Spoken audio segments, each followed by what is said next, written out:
Here, she's filling in for Donzie, who's lying in a hospital bed in White Cannon. Yeah. Yes, appendicitis or something.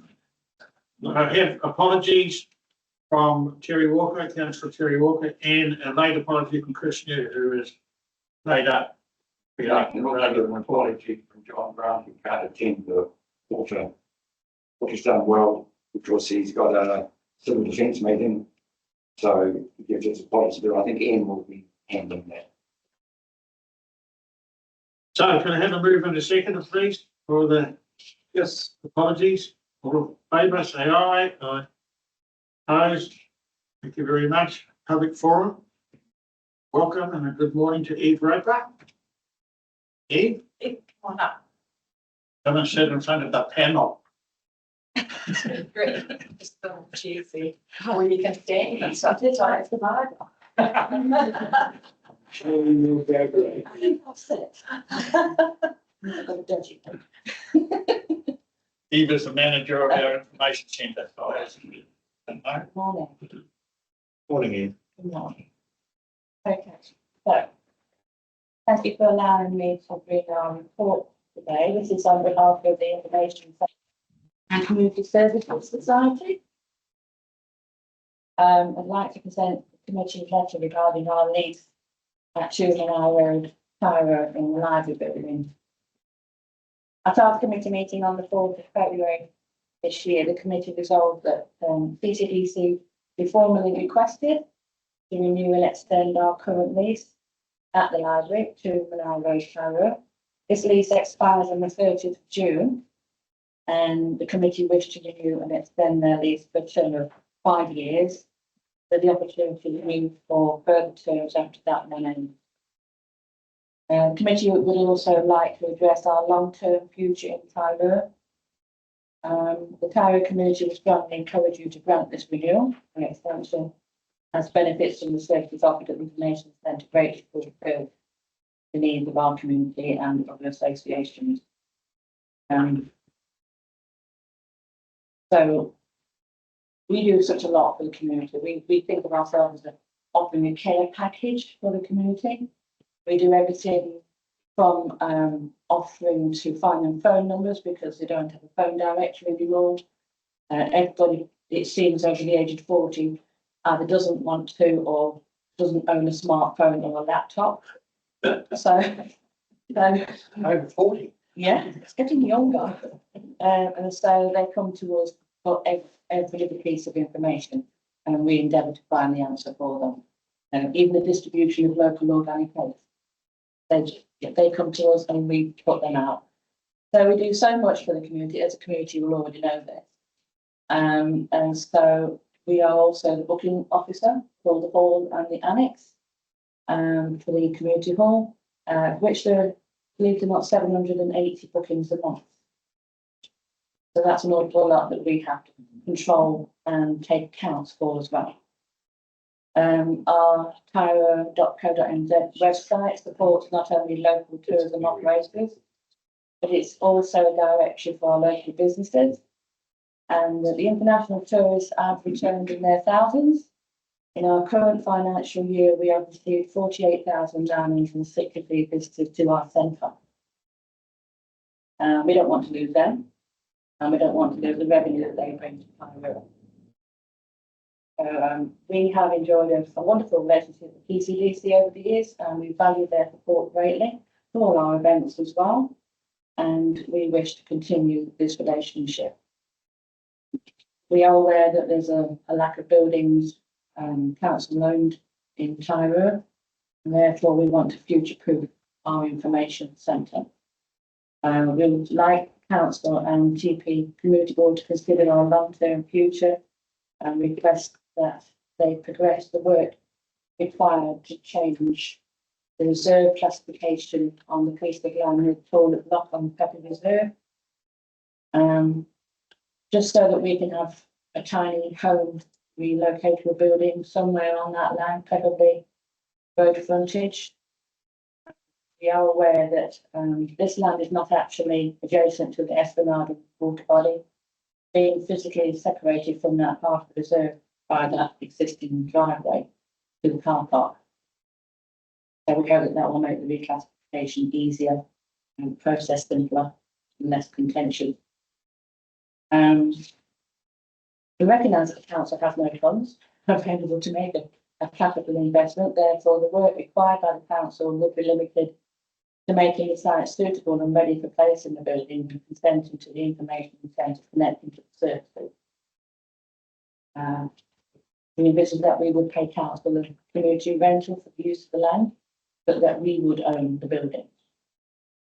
We are unsure what consents will be required to make this happen, but we would welcome staff's advice about them. But that can be addressed once the reclassification of the land has been completed. All in all, we currently would like you to renew our lease 1st of July, 5 years, which would give us ample time to address this future-proof information centre. So thank you for the opportunity to present this report, which I think we've all got, which hopefully we've all read anyway. So thank you very Can I much. ask a question? You can. You say that the hall would be owned by the information centre. No, it's not. I don't know, is that what you were just saying? No, we have a booking of it. Sorry, the building. The new building. You go, oh, you mean the information? Yeah. So I'm just trying to work out the legal aspect of that. And long term, what happens if people leave committees and move on and all sorts of things. Have you had advice on that? But this is an information centre building, so the law will be an information centre there, and the committee will be. So you would be responsible for maintaining. Yeah, we're doing that. I'm just It'd be no different than what the bowling club sits on, reserve land, and the other end of town here. That building there sits on council reserve land. And that's owned by, and that's. There'd be a memorandum understanding. No, it's all tied up with the lease. No, it's time just for the next. Lives. Yeah. So we'll be paying our own power and rate, just like in the bit. Thank you, Eve. Thank you. No more questions? Oh, Thank yeah, you. just one, I mean, is the information centre holding enough funds to, you think, to actually get a building, or are you going to need grants to? So we've got quite a bit of equity in our accounts now. Hmm. And Fanny David, our chair, we recently put a tiny home on some of her land at Kildenstown. It's on the accounts, and it's something that we could easily, afford. And if we had to, we needed to go to the bank, we've got equity. Good. Yeah. It wouldn't be something that would be asking funds from the house. We would do it independently. Yeah, but you've made it clear that you'd like council to get it to the point where you can back it there, pay your connections and go. Well, So that's the least cost to the council. Mm. And it's still your land, so we can't take that off you. So we don't want to buy the land, we just want to put a building on it.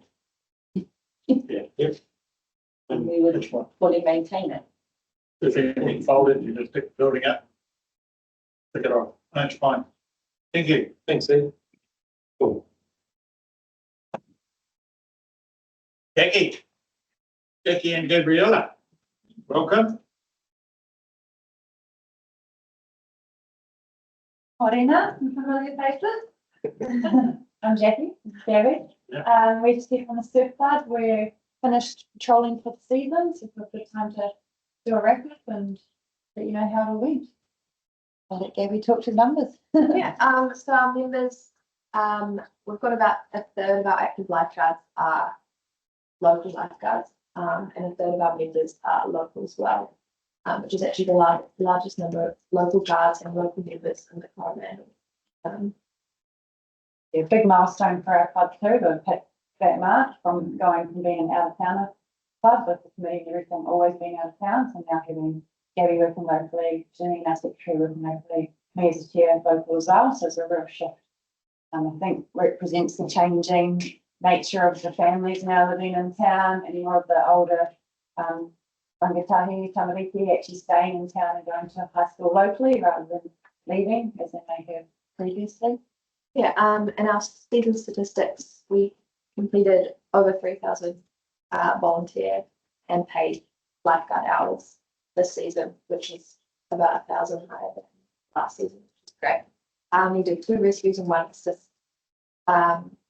These stats are pretty low just because of the super exam conditions at the beach that season. Yeah, also because behind you guys have had people there doing preventative, Yes, which probably means you did less rescues because you actually had preventative in place. absolutely. So we did 231 preventative actions this season, which involved over 17,000 people. So yeah, that relates well. And we had a lake this summer. Yeah. It was pretty chaos. Beautiful. Not really. And this season we qualified 9 youth lifeguards, 5 adult lifeguards, and then our goal for next season is 15 plus youth lifeguards and 5 plus adult lifeguards. Our junior surf program, we had a record number of 164 kids enrolled, which is the highest we've had before, with 39 dedicated instructors delivering the program and another 20 plus adults coming to help volunteer doing water safety. Our local programs have been really successful. We ran our Saturday Rippers program, which is like junior surf, but focused around getting the locals involved. And we had 32 enrolled in that this season. And then we ran a Tairua School surf lifesaving program with the school for 2 weeks, which is super successful. We had every single child come to us for 6 days.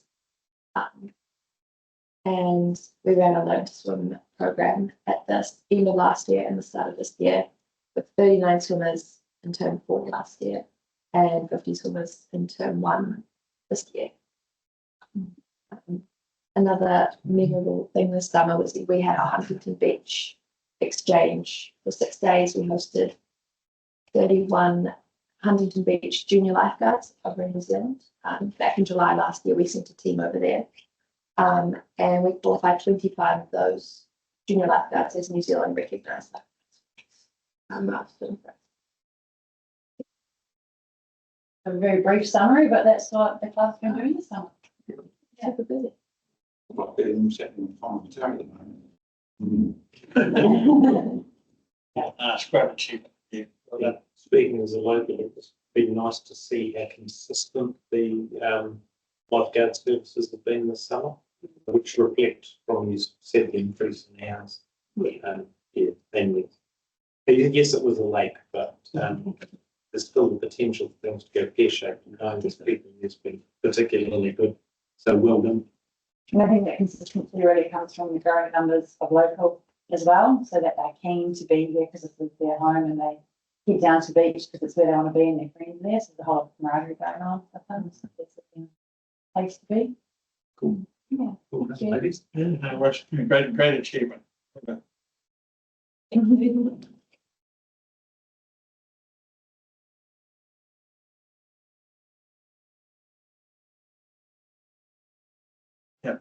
No further public forum speakers. I also move that the Tairua-Pāuanui Community Board receives both Jackie Cage Brown, Gabriella Hughes, and Eve as speakers in public forum. I have a movement second, please. Yes. All in favour? You. Are there any late urgent items? Being none, are there any conflicts of interest? Being none. 1.6 minutes of confirmation. So move that the Tairua-Pāuanui Community Board confirms the 30th February 2025 Tairua-Pāuanui Community Board minutes as a true and correct record of proceedings. Can I have a mover and seconder, please? I'll move. Seconder. I'll see. Thank you. Actually, it's here. Are there any amendments or corrections? Is there any discussion? Favour, say aye. Aye. Opposed? Yeah. 2.1. Tairua-Pāuanui Community Board CAPEX projects for 24-25. So move that the Tairua-Pāuanui Community Board receive the Tairua-Pāuanui CAPEX projects for 24-25 and other information updates. 2025. Can I have a move and a second, please? I move from the second. All in favour? Right, discussion. Here we have Luke. Good morning. Can you hear me okay? Yes. Brilliant. So I'll take the report as read. Just one update to note. Since the report was written, the timber tank roof has been put on and the work went really fairly seamlessly. Job done. What a pretty picture. Terry Lang gave me a picture this morning, a photo this morning of the roof going on. Brilliant. So just available for any questions that you might have. The tenders for the Corey Park toilets, is that got to, please? So it's currently out to tender, and so we're in the process of answering questions that potential tenderers have. Have we had some interest local? We have, is my understanding. I can't comment too much because we're in the middle of the tender process. Yeah. Yep.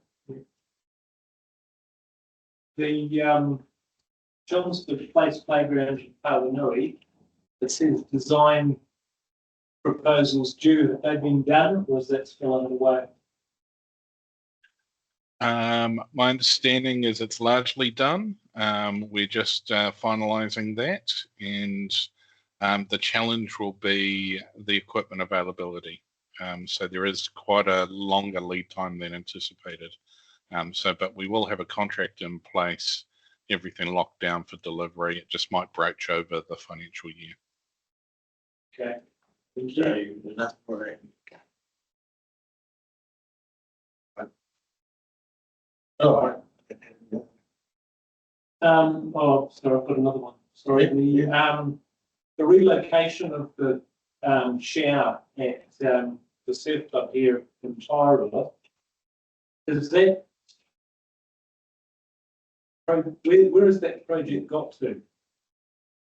That's not a CAPEX project. That is just It's not CAPEX. no. That's just something that the parks and roading team are working together on. Okay. Pay out of their existing budgets. It's not actually a CAPEX project, but we can follow up for you. Yeah, it's okay. I mean, I'm just says in here relocating. Yeah, I didn't think it was CAPEX on. Okay. Was that on the Richard? Yeah. That's I think it's under the Tairua-Pāuanui Parks and Reserves renewals. There's a bullet point saying relocate public shower. Right. Okay. Sorry. Yeah. Yeah. It's not a separate project. That's part of that. It's part of that. Yeah. But I can follow that up. Nothing's happened today. No. They're still sorting out against funders. Looking for funders.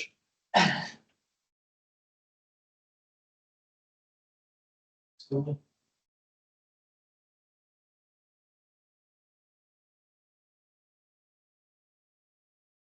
that's a bit cool on those ones. All right. This Jim. Right, well, you went in favour, all in favour, please say aye. We had a movement second. Yeah, we did. Moving on to 2.2, the action schedule. I so move that we receive the action schedule report dated the 3rd of February 2025. Can I have a second, please? Yes. Discussion. 2.2. So I've read the comment about the memorial playground. Apparently, there were, this is the second one on the schedule. Chain bridge. Yeah. Yeah, it wasn't a chain bridge, the gladiator rings. Yeah. So, I mean, basically, the design must have been wrong in the first place. That's the design there that was done in 2004. Yeah, and it's too high for, Too high for the playground standards. Yeah. I see that it's closed now. I understand that you can't put that back. I was just wondering if there's something else that could go in there rather than it looking like what it is, and it's like messed it up. Didn't I see, wasn't it due to be have an upgrade? It must, well, if that's 2004, that's 20 years ago now, or 21 years ago. So it must be just about due for a full replacement. We can find that out anyway. Yeah, I mean, looking at it, kind of think could it just be lowered? Because it looks like the rest of the playground is actually quite sound. Yeah, it's silly to replace it, it doesn't have to replace it. Anyway, okay. Okay, I'll follow that up for you, Barry, and just ask if it's up, if they're replacing it in the near future, Yeah. or if they can actually just put something in there. The item above it about that little slide, it says closed, but it also says staff are looking for the slide, so because it closed, there is someone looking. Yeah.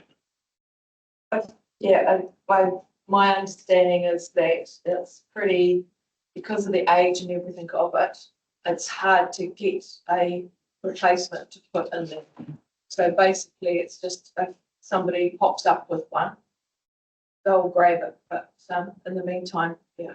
They're not gonna have it.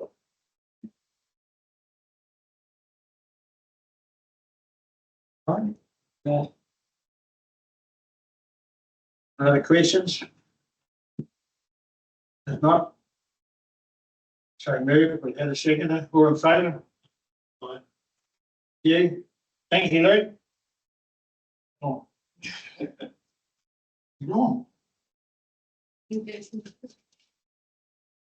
report, 2.3. I have a second, I'll move it. That the Tairua-Pāuanui Community Board received the Chairperson's report dated 24th March 2025. I have a second, please. Yes. Let the rest of someone. Thank you, sir. Any discussion?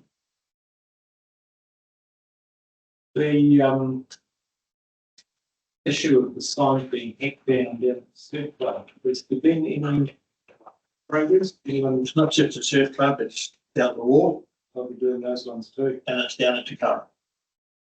No. I've been to see, I've had a little bit of information come back to me from a couple of people in town. Been to see Dylan. He's well aware of it.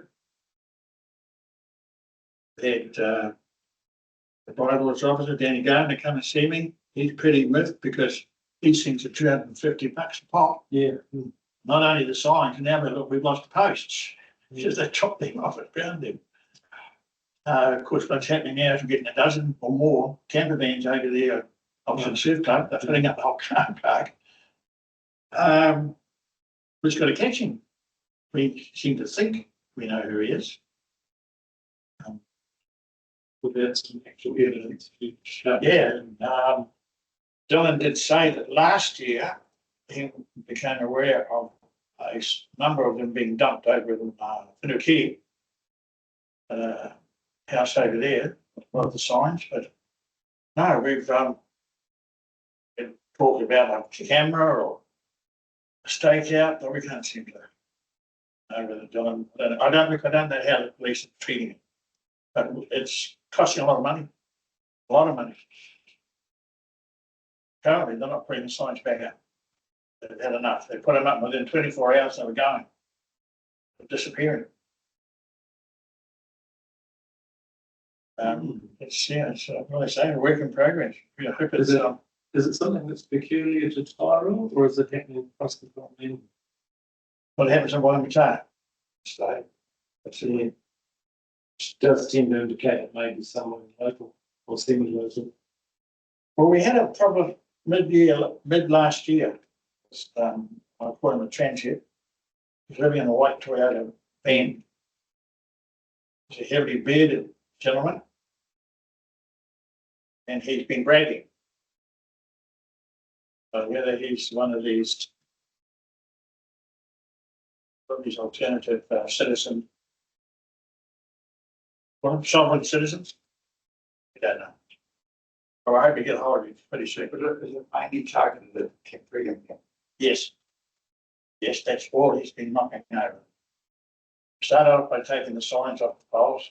Now he's taking the poles as well. So he must have a truckload. It'll be, he should be able to find it lying in the drains or, yeah. But bylaws officer has been around, looked in the bushes, drains, various places. We can't even find them. The technology, I just wonder, well, you sort of putting him up game with a little camera, hidden camera, to be able to see who actually it was. You see, The trail game. they, like, talking to my tech son-in-law, very cheap, you can get those things put up and on that, in fact, that's got a battery and operate from that. You charge them. You've got to be good at night time, that's the only. Yeah, trail cam police can get, they've got to be good. But all I'm saying, if you want to stop the thing, you may as well set it up. To start things, isn't Yeah, just gesture. Hmm. Because it's called an audience, you have a lot to pass on, and if you finally get the person, we've got a problem, is you know, on the table, get the person. Yeah, freedom. Right. We know that person. Any more discussion? What? All in favour? Aye. Yes. Carried, thank you. 2.4, local waters, well done. Morning, Brett. On here. Yeah, it's pretty. Go and sit around again rather than put that. Yeah. I read the motion that the Tairua-Pāuanui Community Board receives the local water well done verbal update. I have a mover, a second, please. Yeah. Let's hear it. Kia ora. Kia ora. So my name's Ian Morton. I'm a project manager supporting Thames Coromandel with local water done well. I'm also supporting multiple other councils. So myself, along with Martin Jenkins, have been engaged to support the Thames Coromandel team as we progress local water done well. So we've got a short presentation, maybe 15 minutes, 15 to 20 minutes, and then we're really keen to get some feedback from yourself on really what we want to try and prepare for community consultation, which will be happening next month. So unless there's any questions, I'll maybe just step through the presentation and then, yeah, happy to take questions as I go as well. So everyone can see the presentation okay? Yes. Perfect. So yeah, so what we'll do is we'll just recap what local water done well is and just where we are in that journey today on local water done well. We'll just give you an initial view just on what the options are for consultation. And then again, we'd just like to try and get some feedback from you on that. So next slide. So this just gives you just an idea of the Three Waters assets across the Coromandel Thames Peninsula. So if you look at obviously the Tairua-Pāuanui, so you've got both water, wastewater and stormwater services provided within your area. But just as far as the overall asset value is $890 million for the Three Waters assets. So it's quite a significant asset component for council overall. We've just got some details about you know, who we provide those services to. So 20,000 service populations for potable water, 23,000 for wastewater treatment, and then obviously 25,000 as far as just that stormwater protection. Just as far as legislation, so in February 2024, the coalition government, the new coalition government, repealed the previous Three Waters reform. So the previous Three Waters reform was looking at, I'll say, amalgamated services. So they were looking at 4 entities across New Zealand, and it was all about scale and size. So when the new coalition government got in, they disestablished and repealed that previous act that was put in place by the previous government. So that was in February 2024. Round about middle of 2024, the new government came up with, I suppose, their change to what they were doing for local water done well. And really that was a preliminary act that they published. What they basically said was how each council has to prepare a water service delivery plan. And as part of that water service delivery plan, you've got to identify how you will deliver water services for your community in the future. But they did set some really clear bottom lines, and I'll talk about that in the next slide. So that came through formally in September. In December, future legislation and more details came out in December. That provided really a lot of detail around how water services could be delivered in the future. So this was a 305-page document with 432 clauses as part of that. But within that detailed legislation, it highlighted the details around economic regulation and how the regulatory settings would change going forward. So even with this legislation, things will change. You know, the regulatory settings will change from an economic point of view, and also there'll be further regulatory scrutiny from Tairua-Pāuanui as a regulator. As far as what we have to aim towards, we've got to aim towards submitting a water service delivery plan by September 2025. So it's the 3rd of September. And we have to consult with communities on what that is. And the discussion today is really feeding into that discussion that we need to have with the wider community. So just as far as local water done well, what do we have to do and what are the key aspects? So the water service delivery plan, as I mentioned, it just describes how council will deliver water services into the future. But what we have to do is those water services plan have to meet some quite key aspects of the legislation. So the new government came up with some new structural and financing tools. So what they said is, if you transfer the water assets out to what is called a CCO, or a council-controlled organisation, if that's managed by a professional board outside of council, you'll be able to access additional debt. So currently councils can access around 200% of their revenue for debt. If you were to go with a joint solution and work with others, you could access up to 500% of revenue to debt. Now that is quite significant because it allows you to manage the cost over a much longer time period. You still have to borrow, but you can manage that cost over a much longer time period. And for some of these free water assets that have quite long lifespans, that's quite beneficial for some councils. I will say for those councils that are in growth areas, you know, they want access to this 500% as well, because they want to invest more now and then claim that amount back as the populations grow. So that's quite important in growth related councils.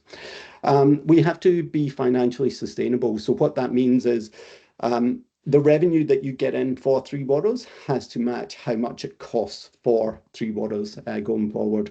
And that will include cost for staff, any cost for, you know, HR support, computers, any of those, I'll say additional shared services support.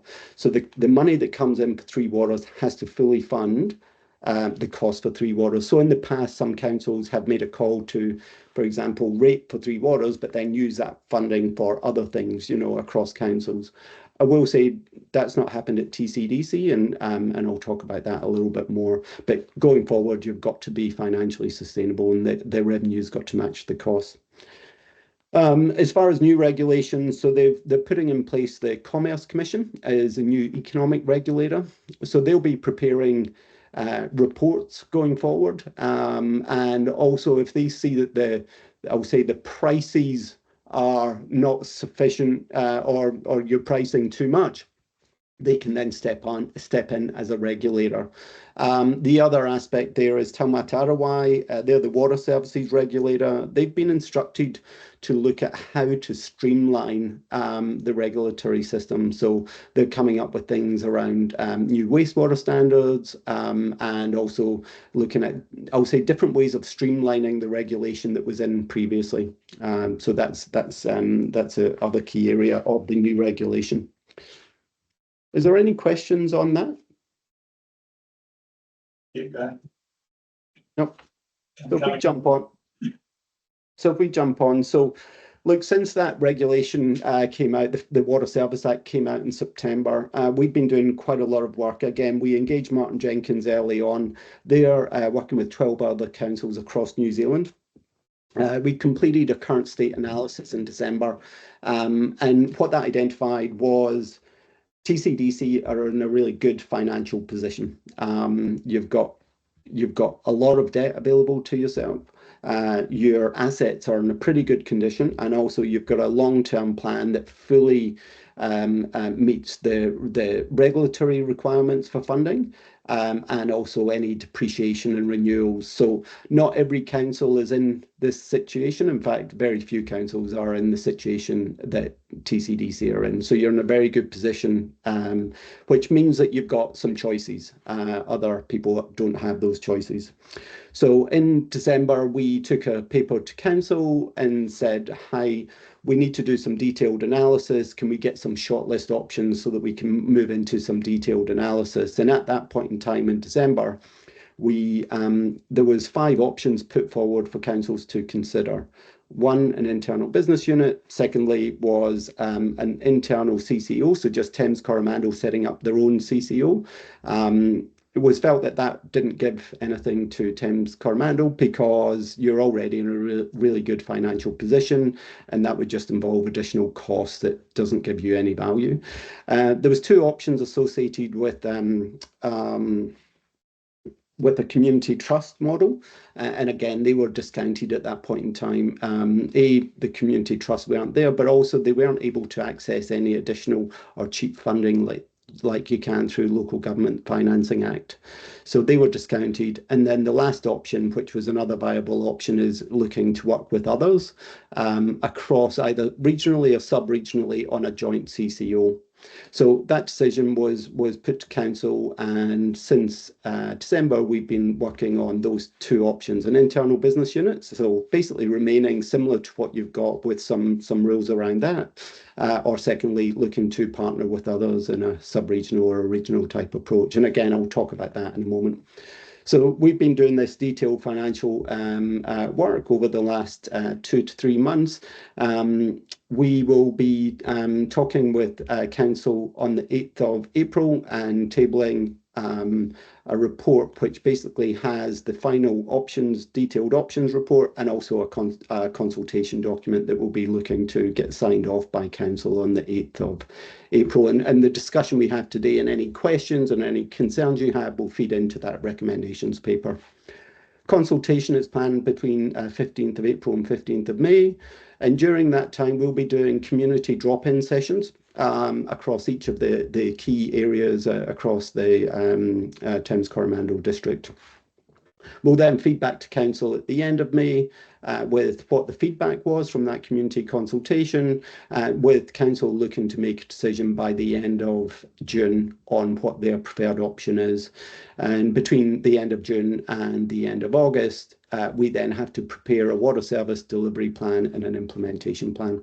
So where we are. Obviously, we've just finished the detailed analysis, and we're just about to prepare for that consultation. So Ian, Yes. right, have the staff given any sort of a steer as to what their preference may be? So we'll maybe jump on to the next slide. We have had a workshop with councillors and on the 11th of March, but I'll cover that off later on in the presentation. Yeah. So look, I won't go into this, but this was, back in December, there was 5 options on the table. We discounted 3, a single CCO because it doesn't really provide any additional benefit to Thames Coromandel. 2 relating to a consumer trust, again, because they can't access cheap funding. So the 2 options we're looking at is that internal business unit and the multi-council CCO. So if we jump on to the next slide. So just on the right-hand side, and again, the next slide we'll talk about this a little bit more, but there was 3 basically joint options that we're looking at. The first option is looking at a CCO with Bay of Plenty Council. So that's Tauranga City Council, Western Bay of Plenty District Council, and some other councils as part of that. The other one we're looking at was Waikato Water Done Well, and the third one we were looking at along with Hamilton City and the Waikato District Council. I will say Thames Coromandel have got two strong options on the table. Again, not many other councils have this. You very much have a strong option around that enhanced standalone internal business unit, and you've got strong options and lots of people wanting to partner with you on that sub-regional and regional approach. Because you're in such a good financial position and because your assets are in such a good position, lots of people want to partner with you. That's not the same for other councils. Do we want to partner with them? No. Yeah, my concern would be, what's the state of our neighbours' infrastructure, like their pipes, the stuff in the ground. There's Yeah. some old communities there, like Waihi and Tairua-Pāuanui. They have infrastructure. Sure. So maybe we'll just jump on to the next slide. So it just kind of describes the kind of partners that we're working with. But you're absolutely right to kind of question that, because obviously if it ends up that TCDC ratepayers are funding, what other people are, other people's lack of investment, then that's not entirely appropriate for TCDC ratepayers. And so you're absolutely right to bring up that question. What we have been doing is, as we've been working with these partners, there's two approaches. There's a harmonized pricing approach and a non-harmonized pricing approach. So harmonized is everyone's debt and everyone's kind of just goes into one bucket, and then you come up with a price for basically, everyone going forward. What that means is you would be then cross-subsidizing others within that grouping. And again, from a TCDC point of view, it doesn't make any sense, because that would mean that your ratepayers would be funding others. There's another way that you can look at it, which is a non-harmonized way. And what that is basically you agree to work together as a joint CCO, but all of your debt and all of your investments is all ring fenced. So and any savings come back to you as I'll say a ring fenced business unit within that overall CCO. So what it means is your TCDC ratepayers are getting the benefits of joining a larger organization, but you're not funding anyone else's.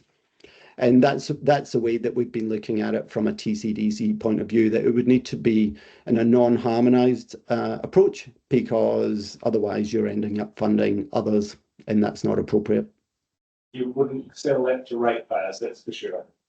Absolutely. And interestingly, as we've been working with others, so for example, Tauranga City Council, when they kind of put forward, they identified some partnership options that were agreed with their council, and their council were very clear that there's got to be mutual benefits in place for this to proceed, and if there's no mutual benefits, it won't go anywhere. So again, we've been very clear about that, because you're in such a good position that there would need to be benefits, and you certainly wouldn't be looking to fund others. Big fish, little fish. Yeah. Although I will say, when you start looking at the bigger fish, there's economies of scale that can be leveraged from that. But as long as those economies of scale and efficiencies are sheeted back home to the TCDC ratepayers directly, then there's some benefits there. And we'll talk about that in a moment. So the options, so internal business unit, so really council continue delivering as per now, although you do need to set up its own business unit within council. It will be the same, it will be managed and governed by councillors, and there will be some additional reporting requirements for the regulators that are now in place. So that's the internal business unit.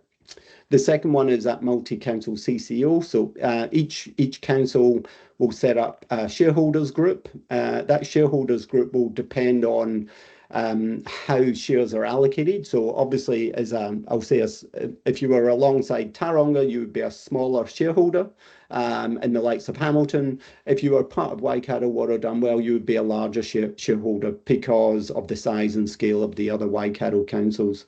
So obviously, you'd set up a shareholding council. You would set some. Oops. Back to that slide. You would set some clear statement of expectations, and the shareholding council would appoint board members.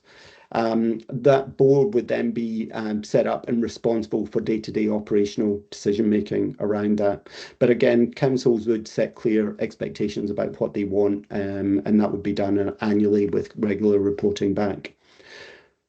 So that's how it would be different and how it would be set up for that multi-council CCO.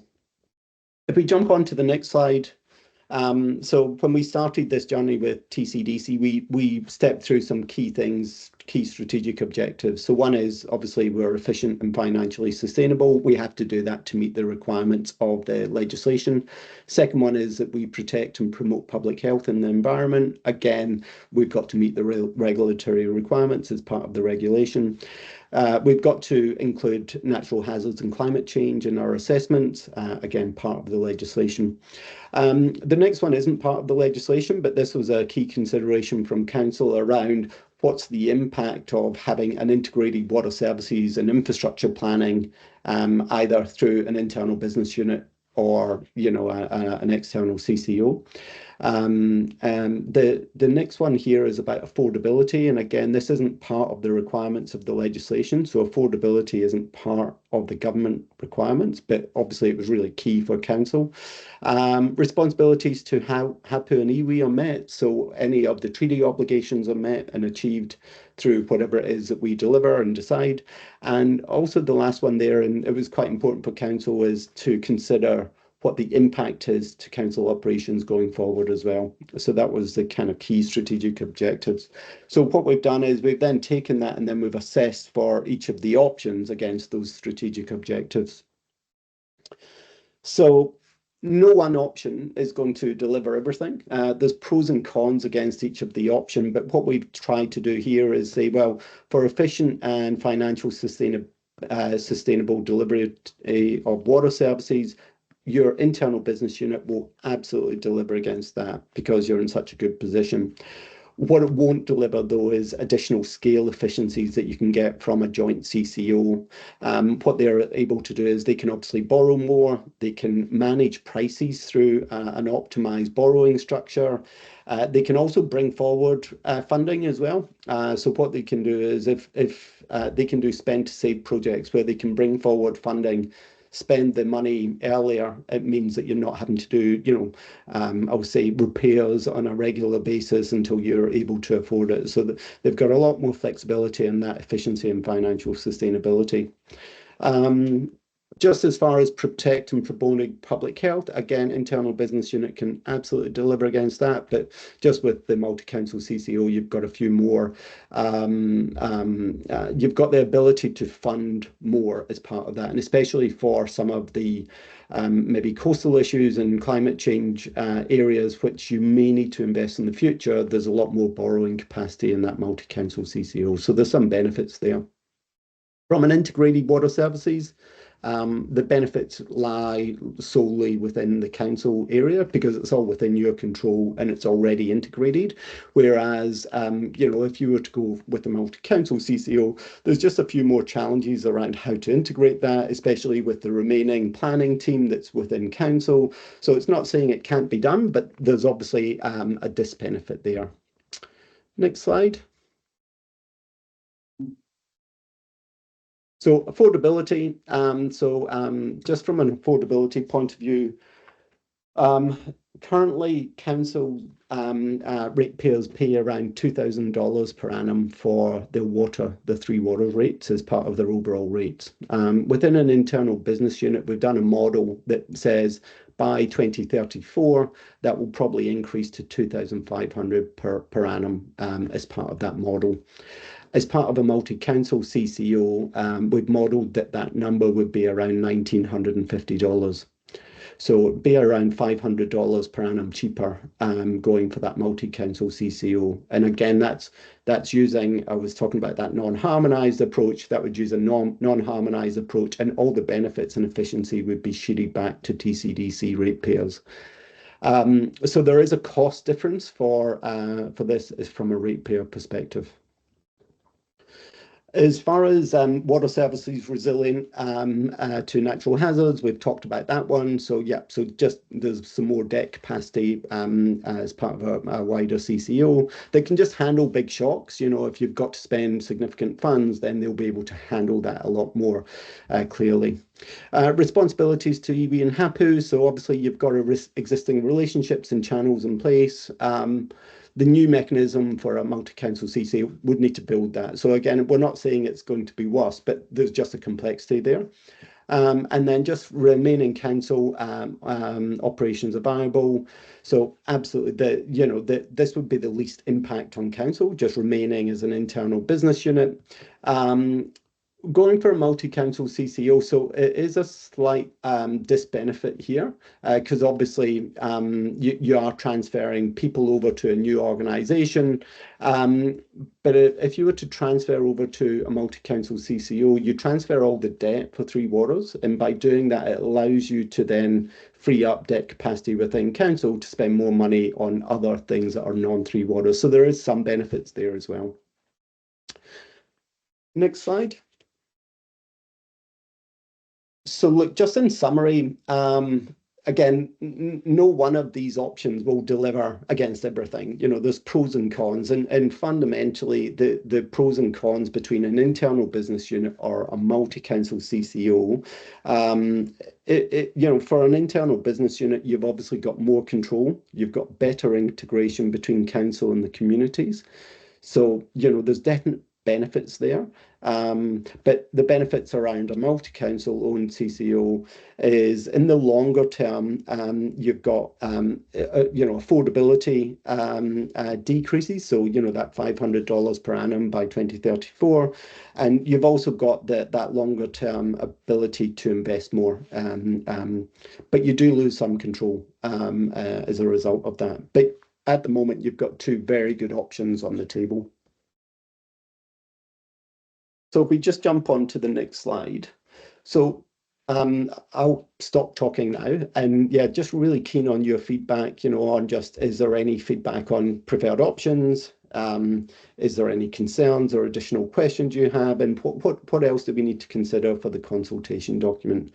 There was a question raised earlier around what was staff's recommendation on each of those two options. I suppose that's a council decision.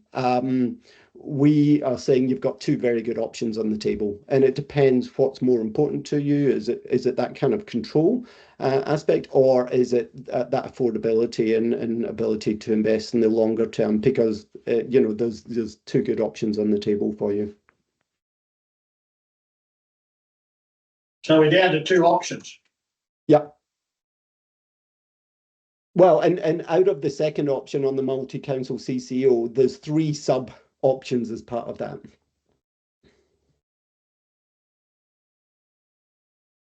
Just looking at the affordability long term, it would be a challenge for the council if we had just an internal unit, because council would not be able to assess the larger amounts of borrowing. Is that correct?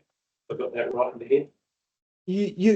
I'll say within the medium term, it's pretty affordable, right? Up to kind of 10 years. When you start looking beyond that 10-year period, it becomes a little bit more challenging on affordability. And I will say, especially if you look across and other CCOs are already in place and driving significant efficiencies, your ratepayers will start ending up paying more for their Three Waters than some of their neighbours if they're part of a CCO. So it kind of comes down to, I would say, that kind of medium longer term period where, there's more investment needed, there's potential additional climate change and natural hazards investment needed. Within the next 10 years, there's not really an issue, but beyond that, it starts getting a little bit more challenging. No, who's got the crystal ball? Well, can't see anything getting any cheaper or any easier, that's for sure.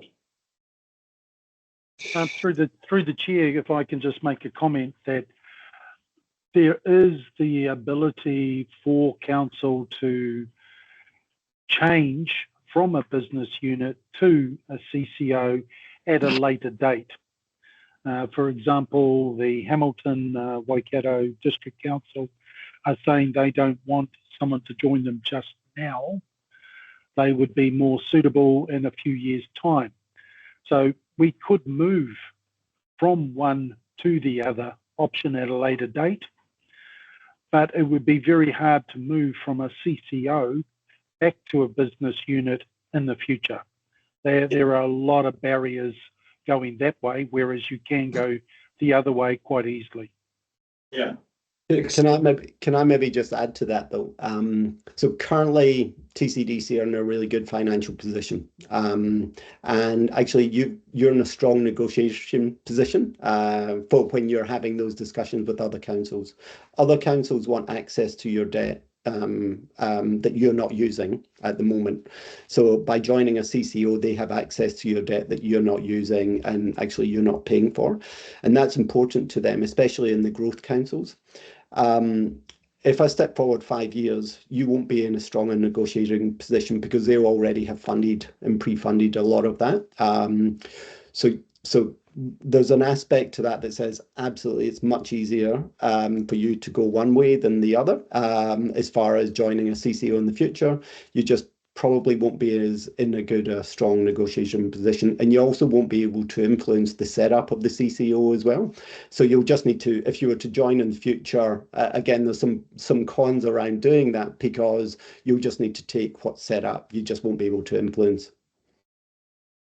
So can you tell me at the moment, it's not a standalone account as such, is it? The Three Waters as it stands at the moment is in the big pot as far as TCDC. Correct. It's not a separate business unit, although I will say a lot of your finances are quite separate, but things like, I'll say governance services and HR and IT, that's all kind of funded from a centralized bucket, and going forward that would need to be entirely ring fenced within council. So that's the first requirement, is to create a separate fund, for one of the better term. If the option is to go for an internal business unit, absolutely. If the option is to look at a joint CCO as your preferred option, then you do some different things as part of that implementation plan.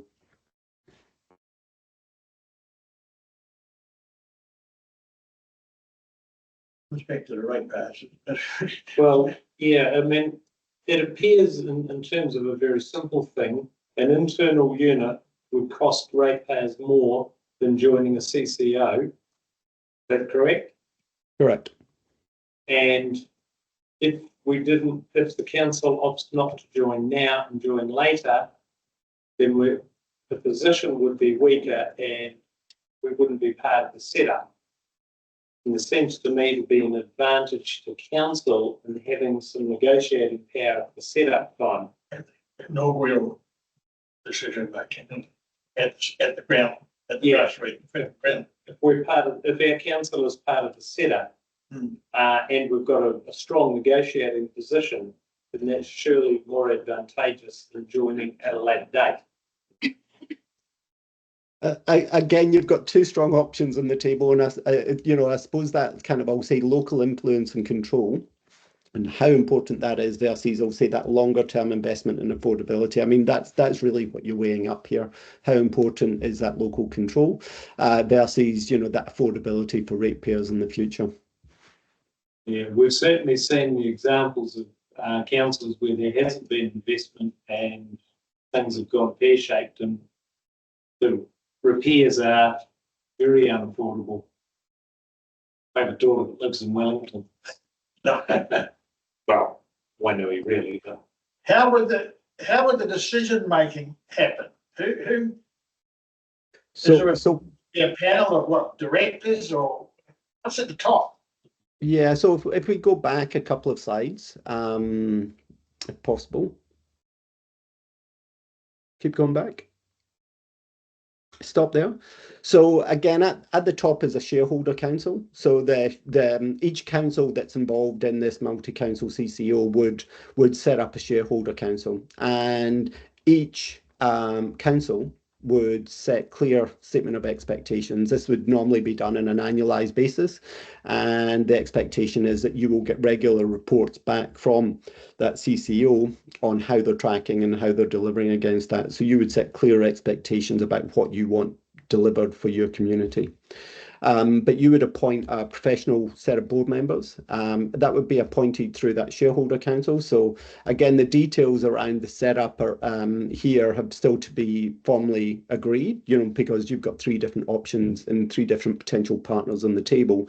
But you would appoint a professional board, and then it would be up to that professional board that would then manage that day-to-day operational and financial decision making.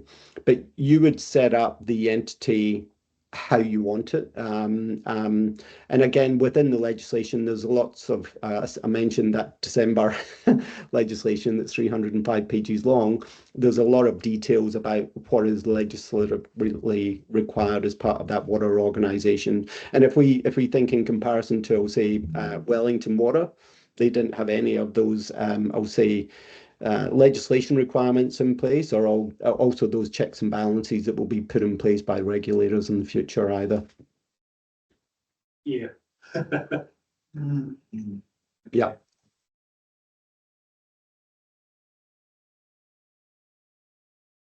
My head's full.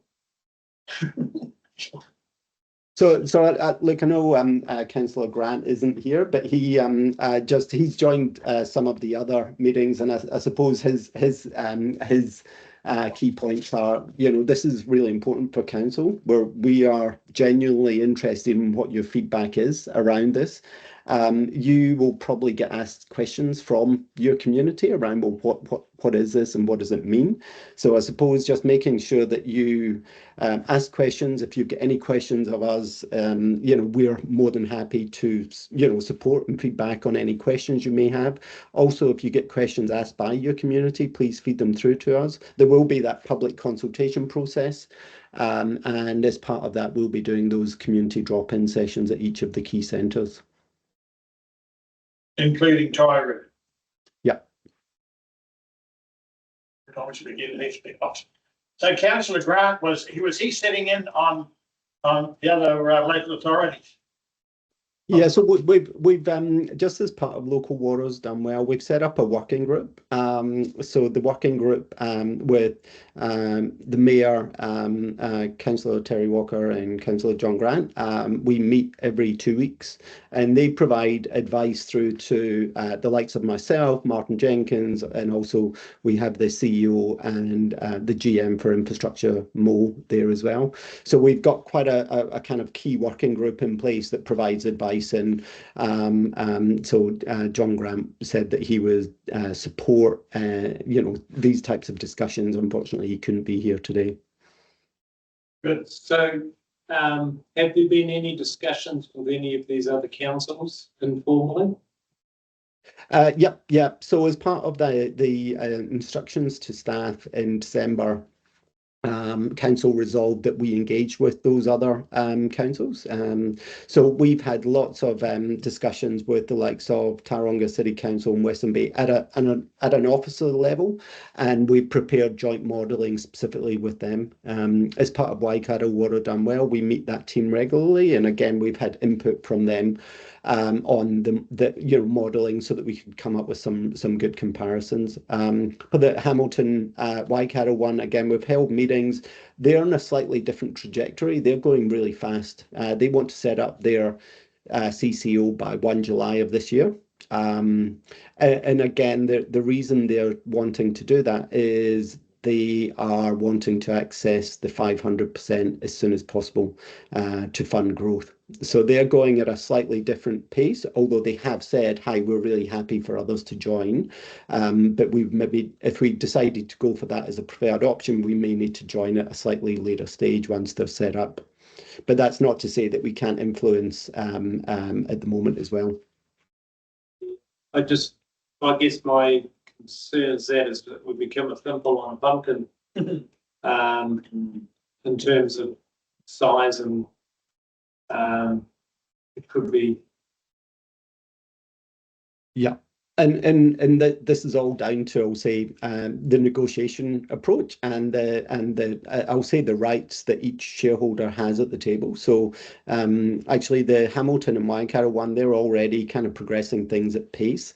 And you know, you'd think, well, Hamilton's way larger than Waikato, so Waikato will have a very small representation at the table. In actual fact, they don't. It's quite 50-50, the way they've set it up at the moment. So again, that's all part of the negotiation and the discussion. But the larger councils have been extremely clear that there's got to be benefits for each party at the table. And if there's not that voice at the table that people are comfortable with, then it won't proceed.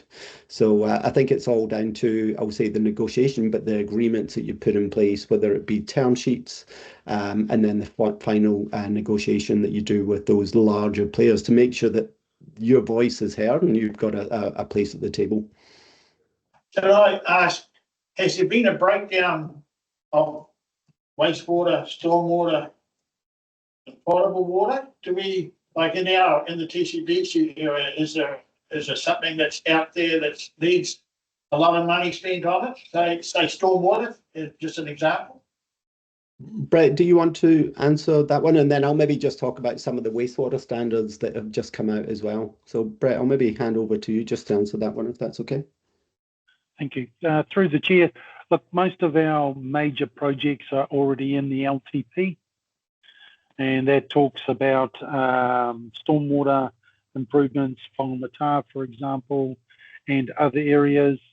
You know, without going through the LTP line by line, it's in there. Our major expenditures, the biggest one probably will be the Matarangi wastewater treatment plant. We are going through the consent process at the moment. And based on those consent conditions, we will have to design a new plant, and that's estimated around $20 million. And that's going to be built, I think, starting next year.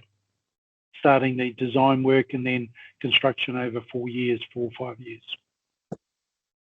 So there has been some new wastewater standards that's been released, and certainly that's been reviewed by the team to make sure that we would be compliant with it. And there's a couple of areas where we may need to add some additional CAPEX funding into the long-term plan. We've also had Becca review these wastewater standards in relation for TCDC, so that was an independent review, and again they pretty much confirmed that we are compliant, but there's some minor changes that we just need to add in for the CAPEX program. And for me, that reiterates the fact that actually the team have got a really good, solid, you know, plan in place over the next 10 years to deliver everything they need to deliver. So the big ticket is wastewater. Through the chair, I think you'll find that we're spending a lot of money in a lot of areas. Perry South or Thames South water treatment's another $20 million project. We have, I think, in the LTP something like 400 million due to be spent over the 10-year period. All right, that's enough.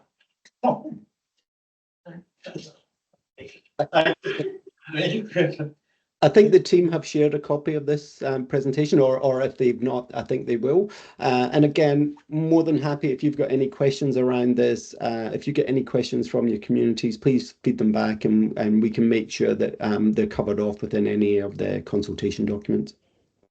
We have got it on computer. Yeah. Perfect. All right. Thank you. Thank you for your time.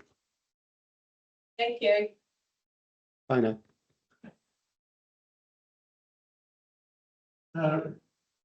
Yes, 2.5. Report to Exclude.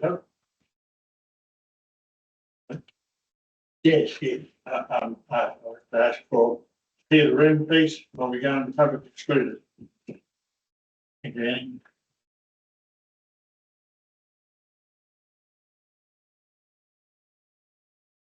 Right, the Tairua-Pāuanui Community List is item 2.5.